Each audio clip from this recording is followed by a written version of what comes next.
के पूर्व जन्म के कर्म और विवाह। अक्सर आप जब पूछते हैं तो ये पहला क्वेश्चन होता है कि जो हमारी मैरिज होने वाली है, जिसके साथ हम प्रणय सूत्र में बंधेंगे, क्या वह मैरिज जो है शुभ होगी या नहीं होगी। तो आपका ये क्वेश्चन था, क्या हमने कुछ ऐसे कर्म किए हैं, क्योंकि आपका यह जन्म कुछ ना कुछ पिछले जन्म से रिलेटेड है, संदर्भ है उसका। तो अगर आपका पिछले जन्म में कर्म अच्छे थे तो आपका जो नमांश होगा D9 चार्ट होगा। तो आज हम पूरी बात करेंगे D9 चार्ट में। D9 चार्ट में 9वें घर की आज हम बात करेंगे। तो सारा फोकस होने वाला है नवम भाव के ऊपर। यही डिसाइड करेगा कि आपकी मैरिज जो है शुभ होगी या नहीं होगी। तो इस वीडियो को अंत तक देखिए, क्योंकि जो आपका क्वेश्चन होता है कि हमारा भाग्य जो है वो शादी के बाद कैसा रहने वाला है, और भाग्य स्थान कौन सा होता है, कुंडली का नवम भाव होता है। जो 9th घर होता है यह D9 चार्ट का शादी के पश्चात, शादी के द्वारा ये भाग्य भाव होता है। तो भाग्य कैसा होगा इसके बारे में आज यहाँ पे चर्चा होगी। तो वीडियो को अंत तक देखिए। किसी प्रकार की सहायता नीचे आपको आ रहे होंगे लगातार नोटिफिकेशन, उसके माध्यम से कांटेक्ट कर सकते हैं। साथ ही साथ आप जब चैनल को सब्सक्राइब कर लेते हैं तो नोटिफिकेशन बेल अवश्य ही ऑन कर दिया कीजिए, क्योंकि अक्सर हमारे दोस्तों का कहना है कि हमारी लेटेस्ट वीडियो का पता नहीं लगता। तो अगर यह कार्य करेंगे तो बहुत बड़ा सपोर्ट होगा और यह दूसरों के लिए भी फ़ायदेमंद होगा। तो चलिए, आपको अपने नमांश उठा लेना है और नमांश में आपको अपने कौन से घर को फोकस करना है, आपके 9th भाव को फोकस करना है। तो नमांश में जो आपका 9th भाव है उसमें क्या देखना है, तो आप इस तरीके से चार्ट रखेंगे और देखेंगे क्या आपके 9th घर में बेनिफिक प्लैनेट बैठे हुए हैं या नहीं बैठे हुए हैं। तो इसको आप इस तरीके से रेक्टेंगुलर बना लीजिए, क्योंकि जब आप धीरे धीरे करके चलेंगे, एनालिसिस करेंगे तभी। क्योंकि जब आप किसी एस्ट्रोलॉजर के पास जाते हैं जो मान्य हैं और जिनको नॉलेज है, वो सिर्फ और सिर्फ देख कर ही बता सकते हैं। लेकिन आप अगर बिल्कुल नए हैं तो यह आपको थोड़ा सा प्रैक्टिस करना होगा।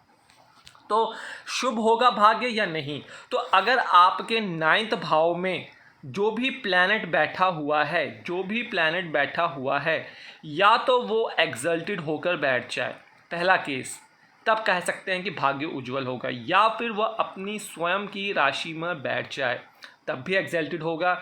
या फिर वो मित्र के घर पर बैठा हो, तब भी एग्जल्टेड होगा। या फिर उसे शुभ दृष्टि पड़ती हो त्रिकोण और लग्न के स्वामी की, तब भी वह बेनिफिक होगा। तो यह कंडीशन है, इस कंडीशन को आपको नोट कर लेना है। और जो लोग वीडियो को देख रहे हैं, जिनको एस्ट्रोलॉजी के बारे में पता है, उनको पता है कब प्लैनेट उच्च का होता है, अपना खुद का साइन कब होता है, मित्र राशि कौन सी होती है, नहीं पता आपको, तो आप हमारे प्लेलिस्ट सेक्शन को देखना ना भूलिए। वहाँ पे सारी वीडियो रखी गई हैं। और यही रीज़न है कि हम बेसिक स्टार्ट कर करके इंटरमीडिएट कोर्स पे आ गए हैं, और आप लोगों को समझने में और वह चीज़ें जो ज़िंदगी की मेन होती हैं उसको आसानी हो रही है। चलिए, अब अगर आपका सबसे पहला, क्योंकि ये धरती पूरी है, सूर्य की ऊर्जा चाहिए, तो अब हम यहाँ देखें क्या आपके 9th घर में जो 9th हाउस है नवमांश का, वहाँ पे सूर्यदेव बैठे हुए हैं। और सूर्यदेव अगर उच्चकर होकर बैठे होंगे, मान लीजिए 1 नंबर में बैठे हो, यहाँ पे 1 नंबर लिखा हो, या फिर वहाँ पे 5 नंबर लिखा हो, या मित्र के जितने भी दोस्त हैं, जैसे कि मंगल हो गया मित्र, हो गया बृहस्पति हो गए, उसके बाद बुध भी मित्रता में ही संबंध रखते हैं, अगर इन सब का यहाँ पे संबंध है, चंद्रमा है, तो चंद्रमा की राशि है, तो भाई शादी के पश्चात आपका स्टेटस बढ़ेगा, मान सम्मान बढ़ेगा, सोशल स्टेटस आपका देखने को मिलेगा, और आपकी लीडरशिप क्वालिटी में इजाफा वहाँ पे होगा। चलिए, ठीक इसी प्रकार से अगर आपके नवम भाव में चंद्रदेव हों, मैंने कहने का मतलब चंद्रमा या तो बैठा हो, या फिर 4 नंबर राशि लिखी हो साथ में चंद्रमा के, या फिर चंद्रमा के मित्र जो हैं सूर्य नंबर का राशि 5 नंबर हो, 1 नंबर हो, 9 नंबर हो, 12 नंबर हो, इस तरीके के नंबर में यहाँ बैठा है, तो भाई यह बताता है कि आपके शादी के पश्चात जो भाग्य होगा वह सुंदर होने वाला है, सुखमय होने वाला है। बैलेंस्ड रहेगा और आप अपने वैवाहिक जीवन को बहुत उत्साह के साथ सेलिब्रेट करते हुए नज़र आएंगे। और जब जब दशा महादशा इन प्लैनेट की चलेगी जो कि 9वें भाव में है, तो भाग्य आप देखेंगे अचानक ही करवट बदलेगा और ज़िंदगी में आपको प्रॉफिट देखने को मिलेगा। चलिए आगे बात करते हैं। अगर आपके 9वें भाव में मंगल देव बैठे हों, मंगल देव या तो 1 नंबर के साथ या 8 नंबर के साथ बैठे हों या 10 नंबर उच्च के होकर बैठ गए हों, या फिर जितने भी इनके मित्र हैं, सूर्य हैं, बृहस्पति हैं, चंद्रमा हैं, अगर उनके साथ चंद्रमा के साथ थोड़ा सा न्यूट्रल रिलेशनशिप है, अगर उनके घर पर बैठे हुए हैं, राहु केतु का किन्हीं के साथ भी कोई संबंध नहीं है, तो भाई मंगल क्या दिखाता है? स्टैमिना दिखाता है, वर्सेटाइल नेचर दिखाता है, आपका पैशन दिखाता है टुवर्ड्स रोमांस के लिए, आपकी अच्छी हेल्थ दिखाता है, आपका अच्छा खून का फ्लो दिखाता है और सेक्सुअलिटी बहुत बढ़ा के दे देता है। तो इस केस में ये सभी चीज़ें आपको गिफ्ट के फॉर्म में मिलेंगी। तो मंगल यहाँ पे आपका भाग्य उदय करता हुआ नज़र आएगा। चलिए अब हम इन सबको हटाते हैं, अब हम आगे चलते हैं बुध के ऊपर। अगर आपके 9वें भाव में बुध देव बैठे हों तो क्या होने वाला है? अगर यहाँ बुध देव बैठे हों और इनमें से या तो 3 लिखा हो या 6 नंबर वहाँ पे लिखा हो इस घर में 9वें भाव में, या फिर 5 नंबर बैठा लिखा हो, तो यह मित्र राशि होती हैं और इन्हीं में से जो बुध होता है 6 नंबर में उच्च का हो जाता है। अगर इस नंबर की राशि बैठी है, बुध अपने मित्र के घर में बैठा हुआ, बुध की अक्सर सभी प्लैनेट के साथ मित्रता है क्योंकि राजकुमार हैं और सभी इन्हें पसंद करते हैं। तो भाई आपके जो मैरिज लाइफ में है वो क्या होगी? जो आपका स्पाउस और शादी के पश्चात जो भाषा का चयन होगा वो मधुर होगा, मधुर भाषी जीवन होगा।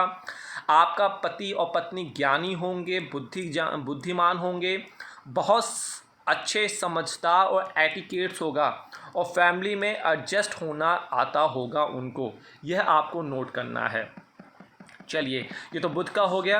अब बृहस्पति की बात करते हैं। अगर आपके 9वें भाव में बृहस्पति देव बैठे हुए हों तो बृहस्पति देव या तो बैठे हों 9 नंबर में या फिर 12 नंबर में या 4 नंबर की, ये सबसे अच्छे रिजल्ट यहाँ पे देते हैं। और या फिर मित्र के घर पर बैठे हों, मित्र कौन हो गया? सूर्य की राशि या सूर्य देव के साथ। बुध की राशि, बुध से थोड़ा सा न्यूट्रल रिलेशनशिप है लेकिन अच्छे रिजल्ट दे देते हैं। चंद्रमा देव के साथ, चंद्रमा के साथ भी ठीक ठाक रिलेशनशिप होता है। शनि देव के साथ में न्यूट्रल रिलेशनशिप होता है। तो अपने मित्र के साथ जो इनका संबंध बन रहा है, बैठे हैं, तो भाई आप शादी के पश्चात आपकी जोड़ी जो होगी ईश्वर ने बनाई हुई होगी। तो वह जोड़ी हम कह सकते हैं ईश्वर की दी हुई जोड़ी है। भाग्य जो है आपका बहुत ज़्यादा बढ़ेगा। धार्मिक रुचि, स्पिरिचुअलिटी जो है, घर में पाठ पूजा सारा कुछ बहुत शुभता के साथ चलेगा। आइए देखिए, जो प्लैनेट अभी रह जाएंगे तो उसको रोकने का कुछ मतलब होगा, तो इसलिए आप यह मत कहिएगा कि नहीं बताया, बताएंगे, अवश्य बताएंगे, लेकिन कुछ प्लैनेट को रोकने का मतलब होता है कि आगे कुछ और नया उसमें ऐड करना होगा। चलिए, अगर आपके 9वें भाव में शुक्र देव बैठे हो, देखिए जो 9वां घर होता है कुंडली का त्रिकोण भाव होता है, सबसे शुभ भाव होता है। तो शुक्र या तो यहाँ पे बैठे हुए हों 2 नंबर में वृषभ में या 7 नंबर तुला राशि में या फिर 12 मीन में, तो यहाँ पे ये उच्च के हो जाते हैं। या फिर बुध के घर में, शनि के घर में बैठे हों तो यह आपको अच्छे फल देते हैं। तो आपकी जो मैरिड लाइफ होगी उसमें प्रेम जो है वो बना रहेगा। जब आप कहते हैं कई बार कि भाई हमारी ज़िंदगी में प्रेम नहीं है, सिर्फ मेटलिस्टिक लाइफ है, सिर्फ कैरियर ओरिएंटेड है, तो यह शुक्र वहाँ पे आपको प्रेम भी देगा और मधुरता देगा और ज़िंदगी को आगे बढ़ाते हुए ले जाएगा। आइए अब बात करते हैं शनि महाराज की। शनि देव क्या कार्य करेंगे? अगर शनि देव यहाँ पे होंगे और शनि देव या तो 7 नंबर तुला में बैठे हों, मित्र राशि शुक्र की, 10 नंबर मकर में या फिर 11 नंबर में बैठे हों, या फिर बुध की राशि जो मित्र है, शुक्र की राशि जो अगेन मित्र है, इनकी राशि में बैठे हुए हों, तो शादी जो होगी वो थोड़ा सा विलंब हो सकती है। लेकिन शादी, क्योंकि शनि जो होता है शनय शनह होता है, अर्थात धीरे धीरे भाग्य को उदय करते हैं, इसलिए शादी के पश्चात व्यथित ना हो, बाधित ना हो, व्यथित ना हो, चिंतित ना हो। शादी अवश्य टाइम लेगी, धीरे धीरे लॉन्गेटिविटी की तरफ बढ़ती जाएगी और दीर्घायु एज देगी, और संतान जो होगी वो भी बहुत अच्छा देगी, जो अपनी माता और अपने पिता को बिल्कुल तवज्जुह देने वाले होंगे और उनका मिठास देने वाले यहाँ पे होंगे। तो यह थे आपके मेन प्लैनेट जो बताते हैं पूर्व जन्म में अगर आपने अच्छे कार्य में हैं तो आपका यहाँ पे शुभ प्लैनेट प्रेजेंट होंगे। अब आगे आने वाली वीडियो में हम बताएंगे जब ये प्लैनेट जो है यहाँ पे शुभ ना बैठे हों, गलत मित्र की राशि में बैठे हों, मतलब जो शत्रु भाव रखते हों, तब क्या फल होने वाला है। तो राहु और केतु के लिए हम बात करेंगे अलग से, क्योंकि अपने आप में बहुत बड़ा रोल ये प्ले करते हैं। लेकिन इतना समझिए, अगर राहु केतु जिस राशि में बैठे हैं, अगर वह यहाँ पे मित्र राशि में बैठे हैं तो उसकी एफिशिएंसी बढ़ाएंगे, और अगर मित्र राशि में नहीं बैठे हैं, शैडो प्लैनेट होते हैं, उनकी एफिशिएंसी डिक्रीज करेंगे, रिस्पेक्टिव प्लैनेट के रिस्पेक्टिव कारकत्व को गिराएंगे। तो आज समापन दीजिए, फिर मिलेंगे, आपको बात करेंगे नवमांश में ही। और ये चीज़ आपको दोनों चार्ट्स में देखनी है नवमांश में, तभी कहा जाता है कि कुंडली मिलान के बाद आपको नवमांश का विशेषतः मिलान करना चाहिए, विशेषतः नवमांश चेक करना चाहिए। यही रीज़न है कि हमने अपने रिपोर्ट सेक्शन में अलग से D9 चार्ट एनालिसिस ऐड किया हुआ है। तो यहाँ पे आपको चाहें तो इंस्टाग्राम पे, ट्विटर पे, फेसबुक पे और अपना चार्ट और विंशोत्तरी दशा के साथ शेयर कर सकते हैं। हम 60 दिन में कोशिश करेंगे आपके एक क्वेश्चन का रिप्लाई दें, लेकिन पेशेंस आपको बना के रखना है। सभी हमारे लिए इक्वल इम्पोर्टेंस रखते हैं। नमस्कार, जय शनि।